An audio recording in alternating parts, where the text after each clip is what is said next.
மூன்று கட்ட தேர்தல் முடிஞ்சிருக்கு. எப்படி இருக்கு இந்தியா கூட்டணியுடைய வெற்றி வாய்ப்பு? அதாவது அவங்க தேர்தல் ஆரம்பிக்கிறதுக்கு முன்னாடி முதல் கட்ட தேர்தல் முடியும் போதே இங்க நம்மளுடைய இந்தியா கூட்டணிக்கு ஒரு ஒரு அமோகமான ஒரு வரவேற்பு இருந்து நம்ம எல்லாரும் பார்க்க முடியும். குறிப்பா தமிழ்நாட்டில் புதுவை உட்பட 40லயும் நம்மளுடைய இந்தியா கூட்டணி வெற்றி பெற ஒரு சூழ்நிலை இருக்கு.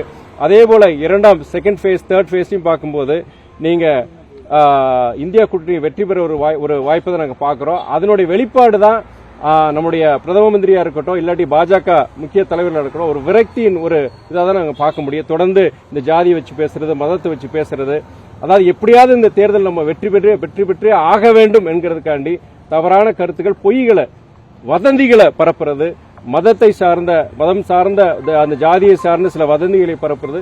காங்கிரஸ் உடைய வாக்குறுதிகளை பொறுத்த வரைக்கும் நல்ல வாக்குறுதி கொடுத்திருக்காங்க. ஆனா அதை திரிச்சு வேற மாதிரி நாங்க சிறுபான்மையினருக்கு மட்டுமே ஒரு ஆதரவாக செயல்படக்கூடிய ஒரு கூட்டணிங்கிற மாதிரி தவறான பிரச்சாரங்கள் இது பண்றது இதெல்லாம் நம்ம பார்க்கலாம். இதெல்லாம் என்னன்னா அவங்களுடைய பாஜக பொறுத்த வரைக்கும் அவங்க தோல்வி உறுதியாயிருச்சு, தோல்விக்குண்டான காரணங்களை தேடிட்டு இருக்கிறாங்க.